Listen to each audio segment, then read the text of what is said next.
18 часа чист полет делят далечна Аржентина от България.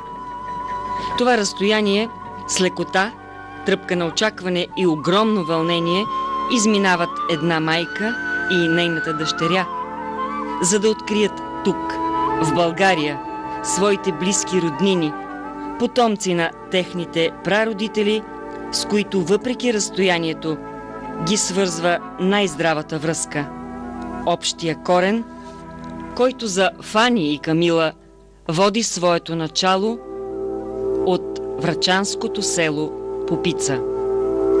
Невъзможно е в рамките на един само разговор да бъде разказано всичко онова, което дълбоко е трогнало, силно е впечатлило и трайно е завладяло умовете и сърцата на наследниците на големия Пелов род от село Попица. Това е на кащата на моя прадядо, дядо Пело. Дядо Пело много години преди отиват на Аргентина с 5 син. Никола, Петко, Христо и моето дядо Станьо. И сега в Попица на дъщеря. Сега quedaron las hijas, Yonka y Buna. На семейство de leche. Дъщеря тука и баща и син там. И братовчеки, внучки. Не знаем, no se pudieron conseguir no conocer.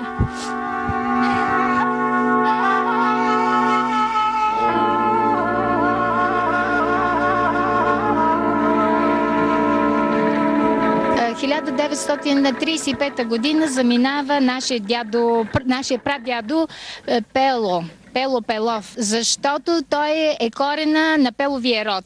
Заминава, семейството се състояло от 5 сина и 2 сестри. Тя точно това казва, че моята баба и нейната сестра остават тук. 2 сестри остават в Попица, а 5 сина с дядо Пело заминават за далечна Аржентина. За да спечелят това, започва масовата имиграция. Те заминават 1935 година. Дядо Пело бил с един крак, но заминава и там показват голямото трудолюбие на българския народ. Заминават за провинция Чако. И оттам започва наново израстване на Пеловия род. По-голямата част от родата ни е там, в Аржентина. Всъщност, ти ли откри Фани? Аз открих Фани и заварих най-малкият брат на моята баба на 85 години, Петко, дядо Петко. Тоест, вие сте се срещнали за първи път в коя година? 1990 година, когато бях на посещение в Буенос Айрес при Фани. Фани тогава беше на 17 години. Поддържахте ли контакт през всичките тези години от тогава до сега? Аз, значи, на първия етап, който първото откритие, което беше на мен, това беше 1990 година. До тогава само беше останал най-малкият брат на баба и аз от най-малката, от фамилията Пелов, тук от 2 сестри. Това беше последната възможност да поддържаме контакта. С моята визита в Аржентина аз ги открих, за 3 месеца открих всичките. Има много снимки, много спомени. Добре, а тогава тя е била на колко години, каза? На 17, а сега нейната дъщеря на колко е? 13. На 13 години тя идва за първи път и тя идва в България? Да. Тя е първи път. А ти за кой път идваш в България? За втори. Кога беше първия? 10 години преди аз съм тук. Търся на семейство. Семейството, да. Търси родата. Намерила си Йошка и още кого? И още не можа всички да открие. Не можа да открие брат на нейната майка, който сега при тая визита успяхме да го открием в Камено поле. Имаме много записи, много сълзи, много мъка. Разговор по интернет с Аржентина, Камено поле, Попица и връзката. И сега сме направили едно голямо родословно дърво. Почти цялата рода сме открили от Пеловия род. Пеловия род тук в България, Пеловия род в Аржентина. Да, това всъщност е общото между Аржентина и село Попица. Общото е вашия, пеловия род. Голямия пелов род. Какво ще отнесете с себе си като най-горещ, като най-близък, най-скъп спомен от това гостуване? Всичко хубаво в България. Много харесвам. Да. И хора. На хора. Аз имам много семейство тук. Като дедо Пело, сега 2 дъщеря и там 5 син. Моята баба Дана, тук е Камено поле, 1 син, и моята майка и моето уичо Дан там, на Аргентина. Сега аз търси моето братовчеки и los encontré. Той едно живее в Червен бряг и Везелин, и другото е Плевен, се казва Иван. И моето баща на моето баща 2 син на Борован. И аз търси го и los encontré. И го намери. Борислав, Лич и Мариета. Всичко together. Как ви посрещнаха роднините тук в България? Зарадваха ли се? Изненадаха ли се? Да. Много сърдечно. Много сърдечно. Много сърдечност, много сълзи, много разговори сърдечни. Знаете, много спомени общи. Много спомени. Значи това иска да каже, че откри и родата тя и баща е от български произход. Откри в Борован къщата на нейния дядо от към баща. Откри там брат на баща ѝ, който в Аржентина, там е раждан, и много спомени, много сълзи, много сърдечни и вълнуващи разговори. Знаете, часовото време между България и Аржентина 6 часа, когато ние говорим тук в 10, там в полунощ, но нейната майка винаги готова и да говорим по интернет с нея. И нейните сестри там, нейните роднини в Буенос Айрес. Много, всичко много хубаво. Искам да попитам и Камила, как се чувстваш ти? Чувстваш ли това като България, като свое родно място?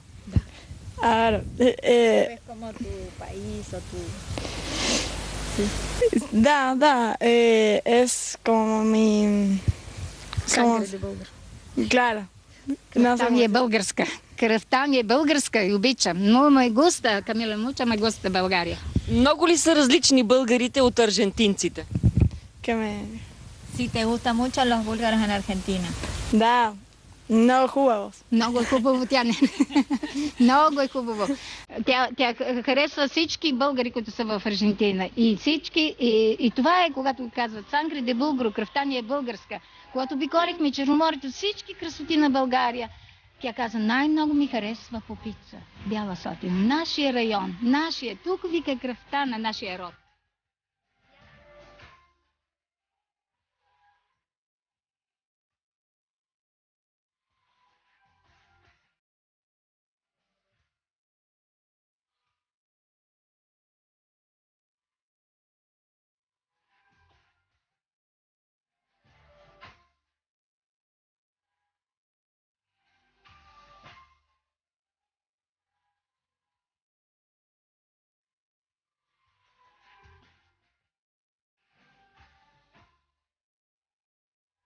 Намираме се в дома на Цеца и Стоян Велинови, уважаеми зрители, и сме по стъпките на рода Пелови.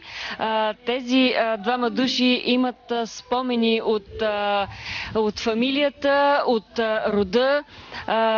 Така, най-напред баба Цеца да разкаже. Спомняш ли си дядо Пело? Помна го, дядо Пело го помна с левия ли крак беше, немаше крак. И се качва, има дръвен крак от коленото надолу и се качи на магарето и с магарето се разхождаше. А ти си връстница всъщност на Станк. На неговата дъщеря? Не на неговата, на неговата внучка. На неговата внучка съм връстница. Заедно играехме. Лудувахме на урджин, на свинкия, на... Тя много беше палава и много падаше. Така малко с единия крак беше такова и много падаше. И като падне, идете ни клевети. Дядо Пеловия род е голем род. В Попица ние тук сме били комшии с тях.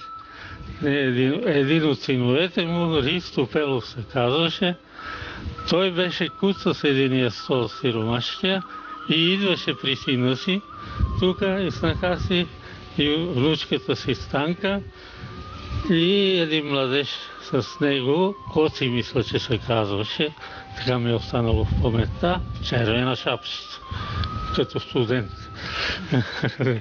И играехме си тук, това беше площад, целото старческия дом надолу беше площад и на средата имаше помпа за вода.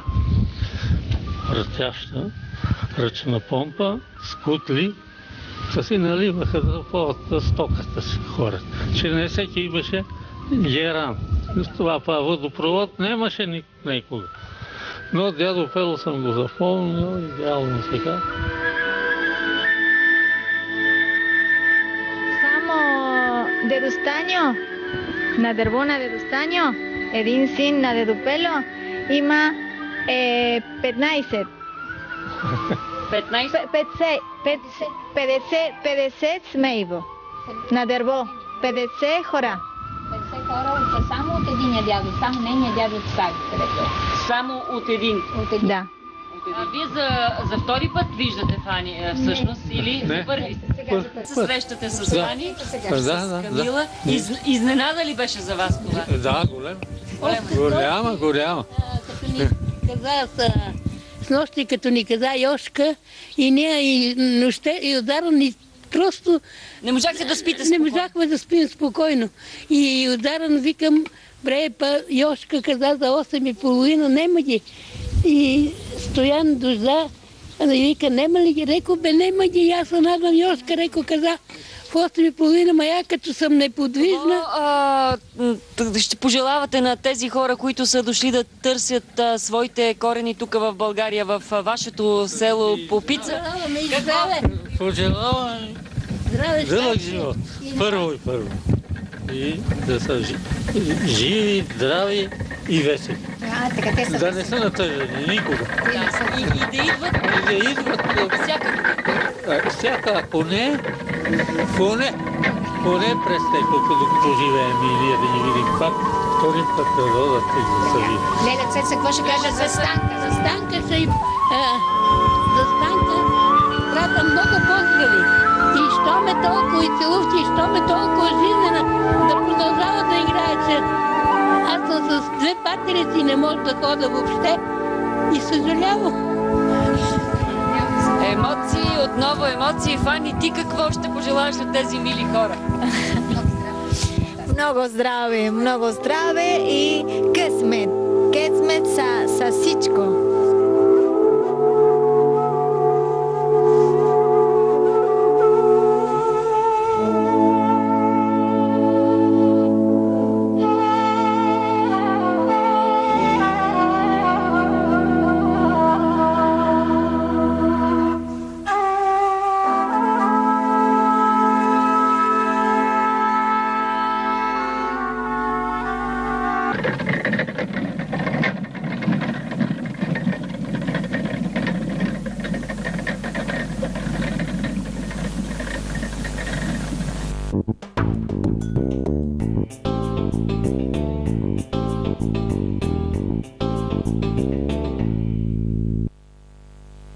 Представям ви Фани Кристоф, Камила Родригес и тяхната братовчетка Йошка Раш. Всъщност Йошка Раш, която ни ги представи, доведе ги тук в студиото, запознахме се и за 2 дни успяхме да си станем близки. В момента с Ирена държим тяхното родословно дърво.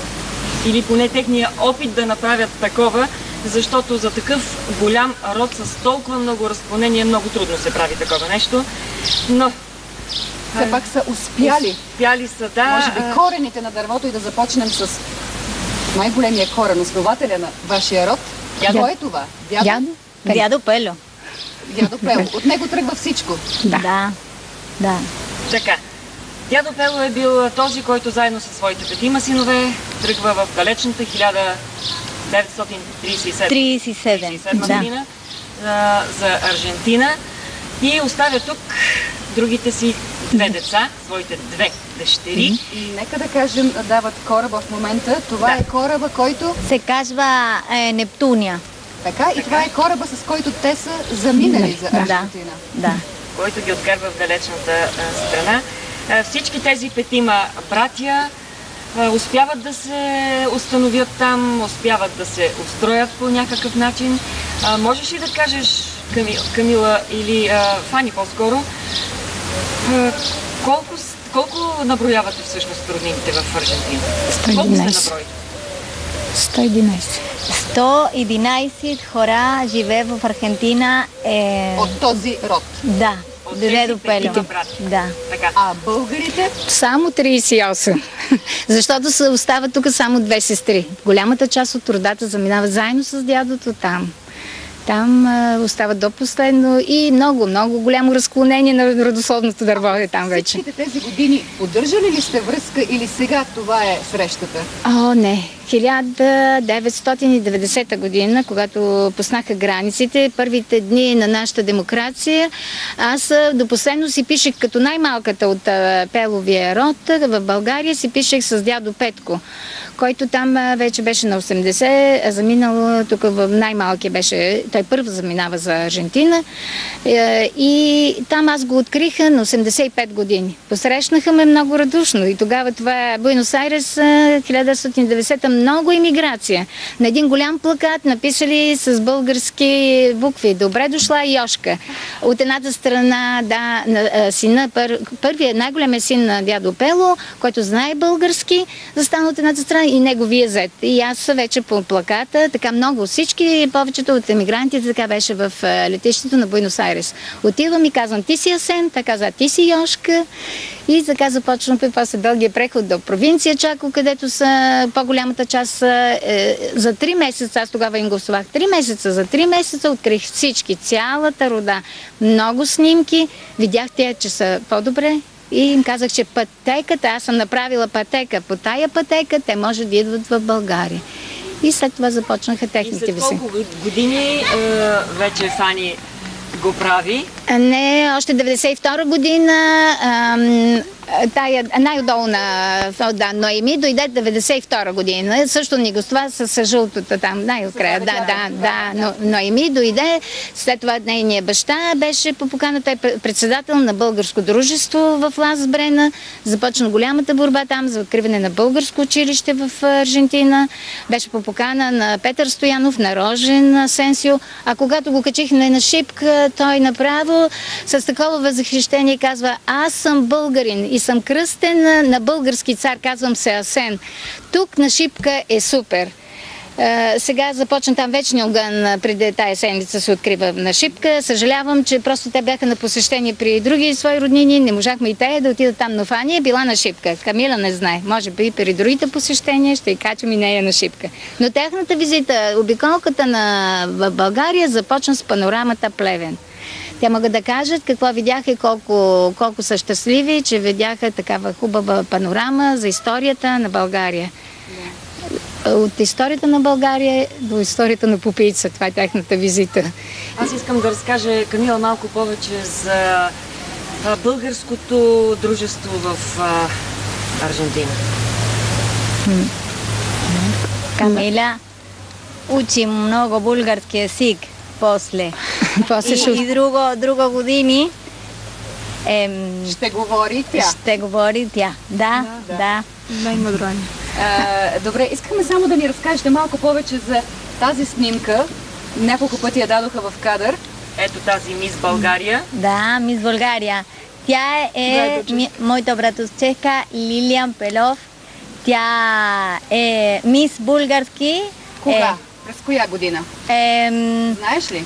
Да, 900 1888. 80, значи някъде, може би това е било през 2000-та година, тук някъде. Това са големи национални тържества, които започват от 1 септември. Започват от провинциите, отиват в окръжните градове и най-накрая в столицата Буенос Айрес. Аз просто имах щастието тогава, 1990 година, бях на техните тържества и си спомням вече на фона на стадиона в Буенос Айрес, кораба, същия кораб, когато са пристигнали същите тези кораби, с които са пристигали българите, и с парашут спускаха бандерата, знаме на всяка една националност, отдолу конниците ги поемат. Беше много хубаво. Просто там всяка една националност се бори за да бъде мис, да бъде на първо място. Но нашия ритъм, но нашия фолклор, нашите национални носи, това е най-красивото. Ние можем само да се говорим. За фестивала, който те провеждат традиционно, българите в Аржентина. Песни, танци, mucho baile. Да. И комида. Много ядене, много национални торти, баници, всичко национално. Да. А в Аржентина знаем, че е една от най-големите български общности в чужбина. Затова всъщност и желанието ви да бъде открито българско училище. Да. Така. По този повод, с кого се срещнахте, с кого разговаряхте, какво направихте до този момент? За българското училище имаме официална покана във вторник от 11 часа при вице-президентката Маргарита Попова. Имаме среща, където ще говорим основно за българското гражданство. Нейните корени са открила това от страна. Кажи, Фани. Eso корен де Борован. Моето дядо е в Борован. Дядо Васил. Баща на моето баща. И дядо ми, прадядо де Дупело. И моето дядо де Достаньо. И моето вуйчо е в Попица. Корените ти са от Борован и Попица. Точно така. Значи тя е българка, нейните корени са българи и се бори за българско гражданство. Иска да бъде двойно гражданство да има, да бъде българка. Някой от фамилията, някой друг от фамилията говори ли по-добре български от теб? Да. Говори моята майка и вуйчо ми и другото вуйчо и една братовческа. Предишното поколение всъщност се справят по-добре. Затова ви е нужно българско училище, за да могат вашите деца да говорят български, да знаят така езика на своите корени.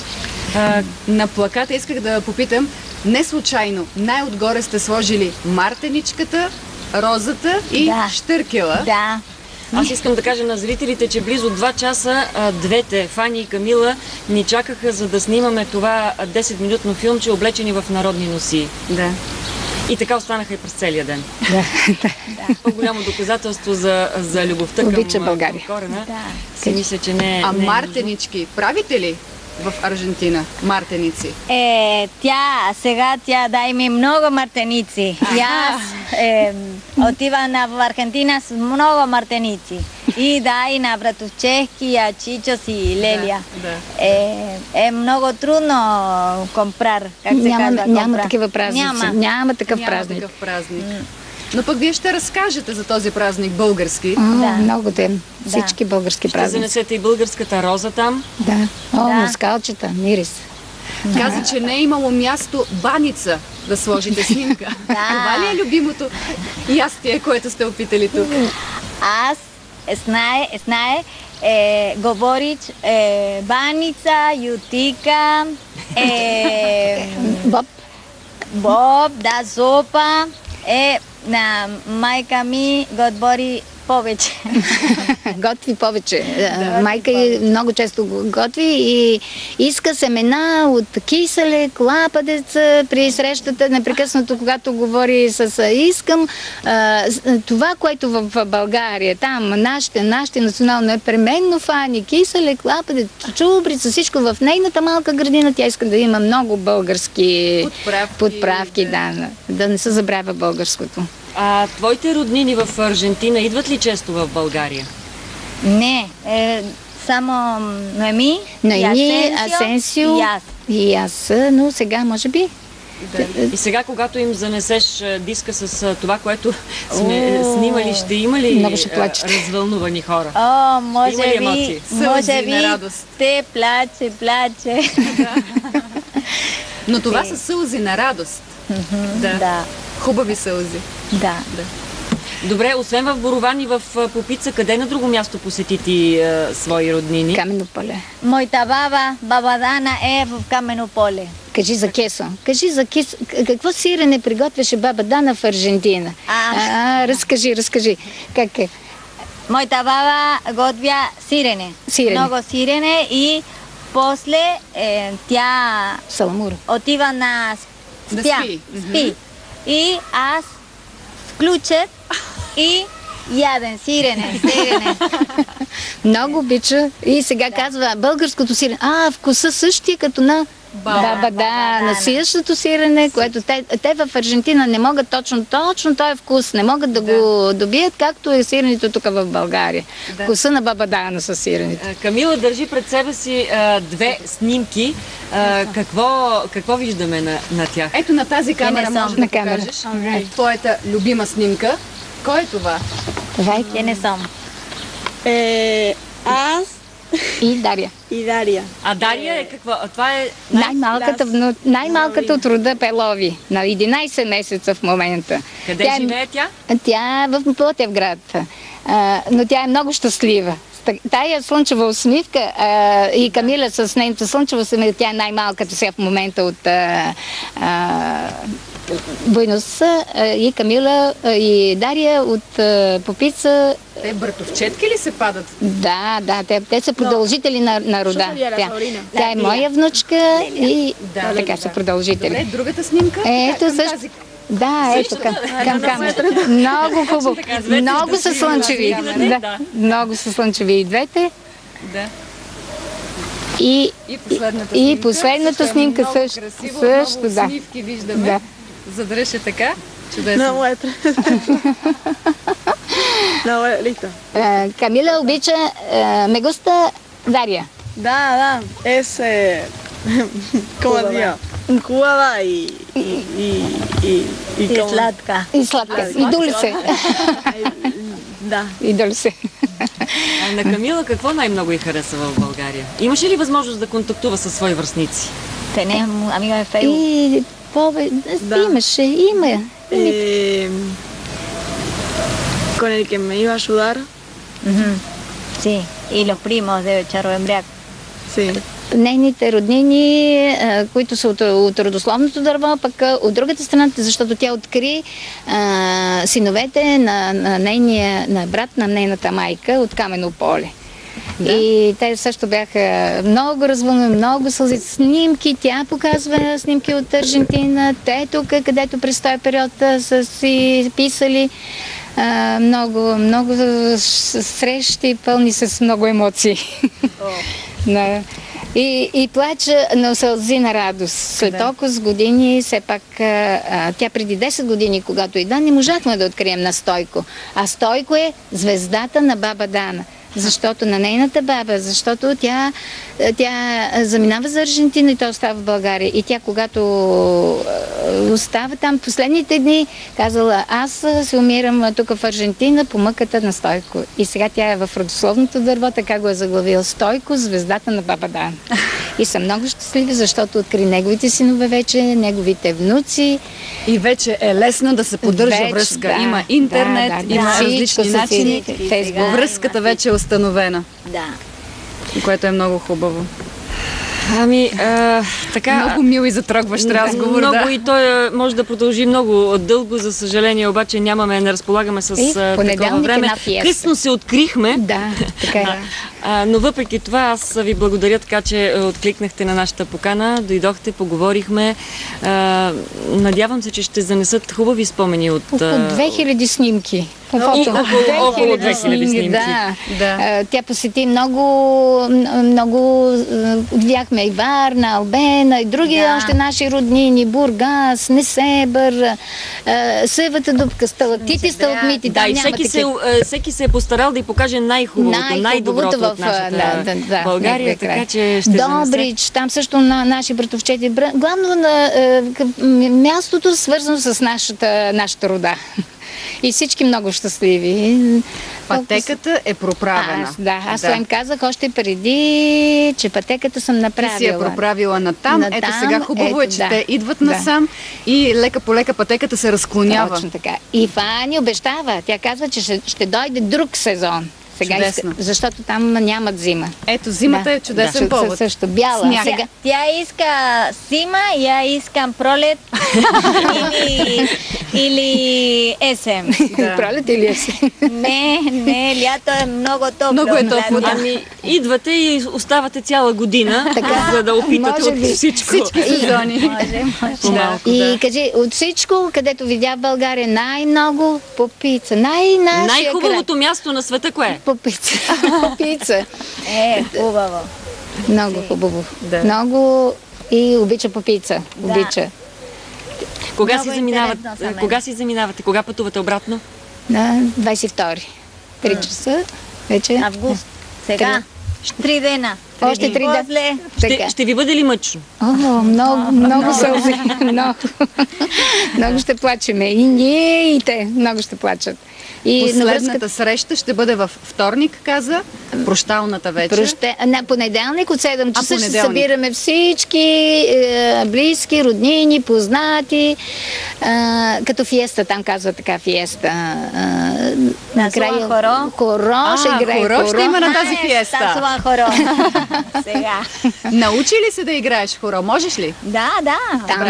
Там участваш ли в вашия фестивал там в Аржентина? Да, тя ги има там с национална носия, даже в родовото дърво с национална носия, всички пеят и танцуват. А Камила, може ли? Народни хора? Камила? Може. Ще се научи. Да. Има време. Да. До година, като дойдеш. Hasta el año que viene que vuelves. Добре. Да използваме възможността и нашите камери да отправи тя своя апел към всички нейни близки в Червен бряг ни гледат в Камено поле, не зная, може би. Борован. Да. Твоя поздрав. Муча без. Целувки, всички. И прегрести. И целувка, Камила. Целувки, muchas besos. Много сърдечни поздрави и целувки за всички. И никога да не се забравяме повече, така. Защото времето лети и родовата кръв сангре. Сангре кръв българска. Българска, това е. Това беше чудесен финал на нашия разговор. Благодаря ви още веднъж за това гостуване. До нови срещи. Си пожелаваме да не е това първата и последна среща. Да. Благодаря сърдечно и на вас всички ви благодарим. Продължаваме, уважаеми зрители, с откриването на сградата, обновената сграда на Историческия музей в град Оряхово във връзка с Панаирни дни Оряхово 2012.